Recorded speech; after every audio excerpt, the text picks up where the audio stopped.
বন্ধুরা, আজ আমি নিয়েছি দেখো খাসির মাংস নিয়েছি। এখানে 750 গ্রাম খাসির মাংস নিয়েছি। খাসির মাংস ধুয়ে পরিষ্কার করে আমি সাইজ করে নিয়েছি। তবে বন্ধুরা, আজ আমি খাসির মাংস যেইভাবে রান্না করে তার উল্টো দিক থেকে আজ আমি রান্না করে দেখাবো। বন্ধুরা, খাসির মাংস একবার এইভাবে বানিয়ে খেয়ে দেখবে। আমি যেভাবে বানাবো একদম সম্পূর্ণ নতুন রূপে খাসির মাংসটা বানাবো। দেখো বন্ধুরা, এখানে আমি গ্যাসের উনুনের মধ্যে একটা কুকার নিয়েছি। কুকারে আমি মাংসগুলো তুলে দিচ্ছি।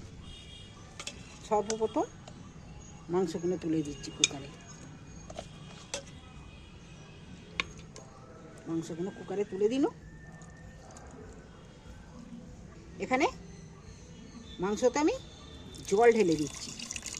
তোমরা যেমন যেই অনুযায়ী ঝোল খাবে সেই রকম জল দেবে। কুকারে খুব একটা ঝোল কমেনি, ঝোল যেই অনুযায়ী খাবে সেই অনুযায়ী সেই পরিমাণ জল দেবে। মাংস স্বাদ মতো নুন দিয়ে দিচ্ছি।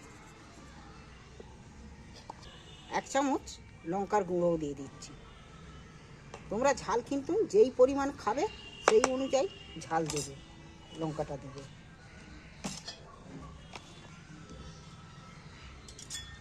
এবার আমি এই নুন আর লঙ্কা, এর মধ্যে আর কিছু না, দেখো ভালো করে ভেজে দিচ্ছি।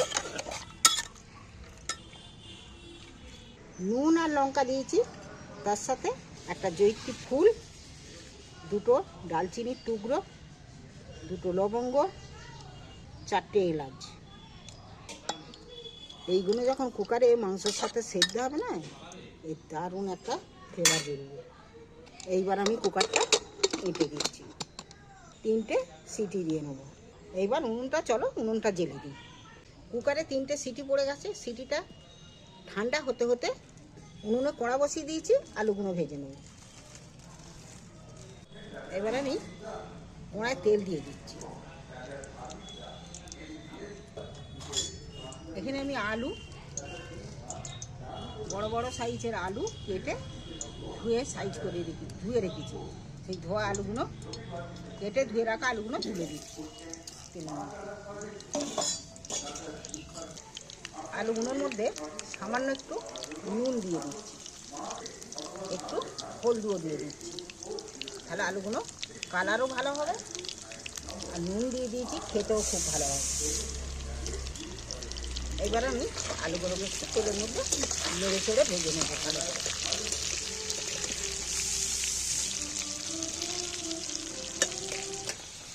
আলুগুলো ভাজা হয়ে গেছে, দেখো আলুগুলো তেল থেকে তুলে নিচ্ছি।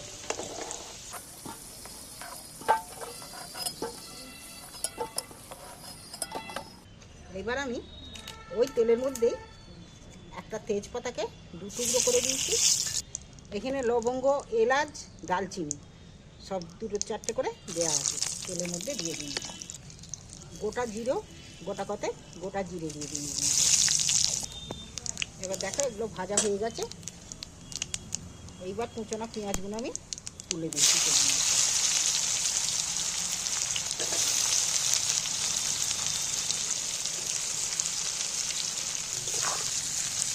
এবার আমি তেলের মধ্যে পেঁয়াজগুলোকে ভালো করে লাল লাল করে ভেজে নেব। কিন্তু একদম লাল লাল করে ভাজা হয়ে গেছে। এইবার আমি রসুন বেটে রেখেছি, রসুন বাটাটা তুলে দিচ্ছি। দিয়ে পেঁয়াজের মধ্যে আমি একটু ভেজে নেবো আলাদা করে। এখানে আমি কুকার তুলে নিয়েছি, হাওয়াটা পড়ে গেছে। এবার আমি কুকার থেকে মাংসটা ছেঁকে তুলে নেব। জল ঝাড়িয়ে তুলে নিচ্ছি।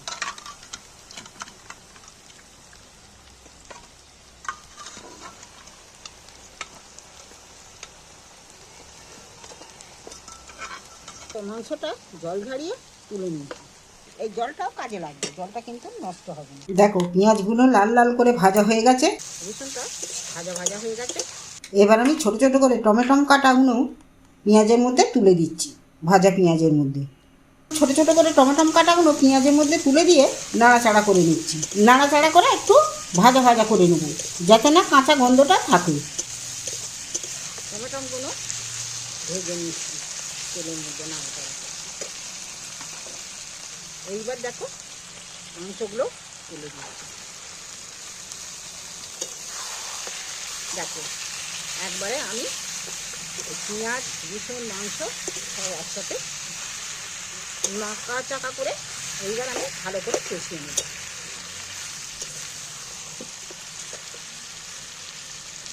এই মাংসটা এত দারুণ সেদ্ধ হবে, বয়স্ক লোকেদের বাচ্চাদের খেতে অসুবিধে কিছু অসুবিধা হবে না। এইটা দারুণ খেতে লাগবে মাংসটা, যেমন টেস্ট হবে তেমন খেতেও হবে। এইবার আমি আদা বাটাটা তুলে দিচ্ছি একটু। এইবার আমি মাংসতে পরিমাণ মতো হলদি দিয়ে দিই কালারের জন্য। এখানে কাশ্মীরি লঙ্কা 1 চামচ দিয়ে দিচ্ছি কালারের জন্য। ঝালের জন্য লঙ্কা দিয়ে দিয়েছি, নুন দিলেও আবারও আমি একটু সামান্য করে একটু নুন দিয়ে দিচ্ছি মশলার জন্য। এইবার আমি সব উপকরণগুলো দিয়ে এইবার কষাতে থাকবো।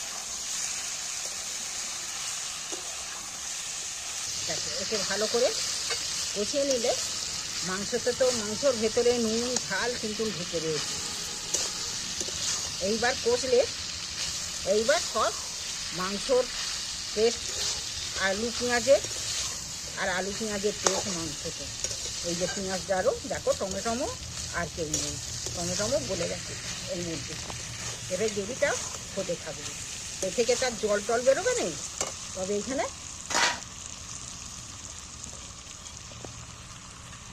সেদ্ধ করা যে মাংস সেদ্ধ করেছিল জল কম পড়লে এই জল একটুখানি সাইড দিয়ে দেবো। জল ফুটনাও আছে, গরম জল। এইবার কষতে থাকবো। এইবার মাংসটাকে ভালো করে কষিয়ে নিতে হবে। তোমরা এইভাবে যদি একবার মাংস রান্না করে খাও, এই মাংস রান্না তোমাদের মুখে লেগে থাকবে।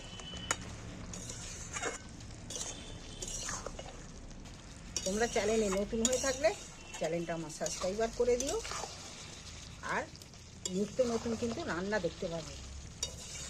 এইভাবে খুব সহজেই খাসির মাংস রান্না এইভাবে রান্না করে একবার বাড়িতে বানিয়ে খেলে দেখবে প্রত্যেকের পছন্দের মাংস হবে। এর গ্যাস গন্ধটাও অনেকটা কমে যাবে, আর দেখবে এটা খেতে কিন্তু দারুণ খেতে হবে।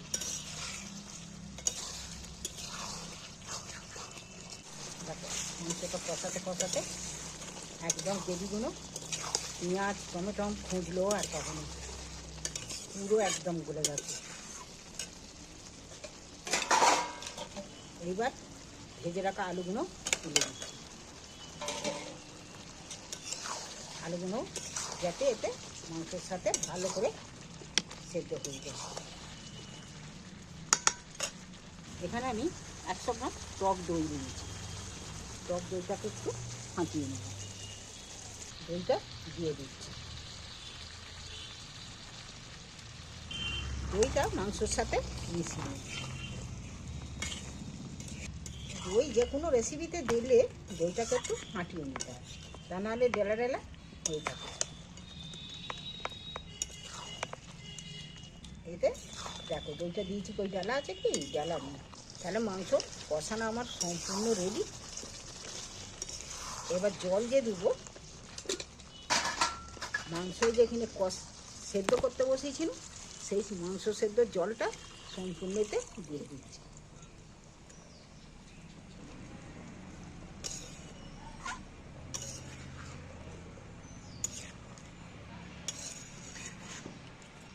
আরও একটু জল দিয়ে দিয়েছি। উনুনে তো যত উনুন জ্বলবে জলটা খুব তাড়াতাড়ি উনুনেতে জলটা মরে যায় তাড়াতাড়ি। এইবার আমার নুন ঝাল জল সম্পূর্ণ একদম রেডি করে দিয়েছি।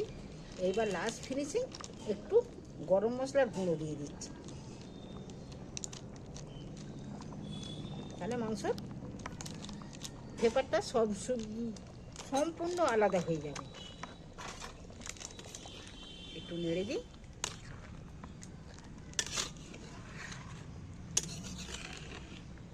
এবার মাংস আলু ঝোল ওরা নিজেরা এবার ফুটে সব একাকার হয়ে যাক মিশে। চাপা দেওয়ার দেখি বসিয়ে দিয়ে অন্য কাজ করতে চলে গেছি। ঝোল একদম পুরো রেডি। কালারটা এত সুন্দর এসেছে, সেন্টটাও খুব ভালো, কিন্তু সেন্ট ছেড়েছে। বন্ধুরা তোমরা এই রেসিপি এইভাবে খাসির মাংস একবার অবশ্যই তোমরা রান্না করে দেখবে। আলুগুলোও কিন্তু খুব সুন্দর সেদ্ধ হয়ে গেছে। আলুটা ভাঙছি তাহলে ঝোলটা গরম ঘন হয়ে যাবে। খাসির মাংসের ঝোল কিন্তু পাতলাই ভালো, ঘন হয়ে গেলে ভালো লাগবে না। আলুটা আমি ভাঙছি না, আলু কিন্তু না একদম পুরো সম্পূর্ণ সেদ্ধ হয়ে গেছে, দেখতে পাচ্ছি একদম বেঁকে যাচ্ছে। তাই আমি আলু ভাঙলে ঝোলটা ঘন হয়ে যাবে। আমি খাসির মাংসের ঝোল ঘন করতে চাইনি। চলো এবার আমি নামিয়ে নিচ্ছি।